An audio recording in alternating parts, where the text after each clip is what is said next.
I and my Father are one." Then the Jews took up stones again to stone him.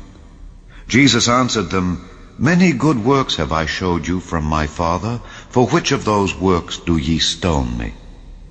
The Jews answered him, saying, "For a good work we stone thee not, but for blasphemy, and because that thou, being a man, makest thyself God." In the beginning was the Word, and the Word was with God, and the Word was God. And the Word was made flesh, and dwelt among us, and we beheld his glory, the glory as of the only begotten of the Father, full of grace and truth. Take heed therefore unto yourselves, and to all the flock, over the which the Holy Ghost hath made you overseers, to feed the church of God which he hath purchased with his own blood. How would you feel if someone said, "Hello, I am God"? Throughout history, lots of people have claimed to be a god, but they lived in cultures that believed in lots of gods. And although these gods were more powerful than humans, they had limits. So, for example, when the Roman emperor claimed to be a god, it was not a big deal. But when Jesus of Nazareth claimed to be God, things were quite different. Because Jesus didn't say he was just one of many gods. His claim was much, much bigger than that. He had the audacity to identify himself as the one true God of the universe.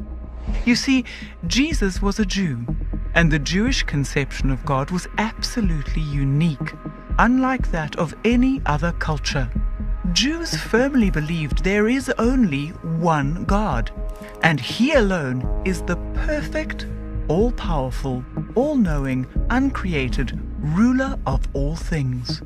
He is without beginning or end, and he alone created and sustains the entire universe. He is without limits, and he has no competition. So, when Jesus claimed all of this for himself, it's no surprise that he ignited a firestorm of opposition. No one had ever done this before. In fact, for the Jews, the very idea of God taking the form of a man simply did not exist. This concept is found nowhere in all of ancient Jewish literature. By claiming to be the God of the universe, Jesus created an identity crisis. Each of us must decide for ourselves, who was Jesus? Because if he's not God, how can we possibly explain his unprecedented claim? He certainly wasn't crazy, or joking, or lying. Let's consider 5 other explanations. First, maybe Jesus was misunderstood. Perhaps he never really claimed to be God. But the historical evidence says otherwise. Centuries before Jesus, God revealed himself to Abraham as the great I Am. So when Jesus said before Abraham was, I am, his Jewish audience knew full well that he was claiming to be equal to God. That's why they picked up stones to kill him. And when Jesus identified himself as the Son of Man, mentioned in Daniel's prophecy, the Jewish high court was well aware that he was claiming to be the pre-existent ruler and judge of the universe. As a result, they unanimously condemned him to death. No, Jesus wasn't misunderstood. To the Jews, his claim to be God was unmistakable. But what about this? Maybe Jesus was a legend. In the first few centuries after the real Jesus lived, his followers invented the idea that Jesus was God. Is this valid? Was belief in the deity of Jesus added centuries later? Or did the very first Christians believe that Jesus was God? Again, the historical evidence speaks loud and clear. The earliest Christian writers made clear reference to Jesus who is our God, Jesus who is both God and man, Jesus who is not a mere man but was God. So the idea that Jesus of Nazareth is God was not invented after the Christian movement began. Not at all.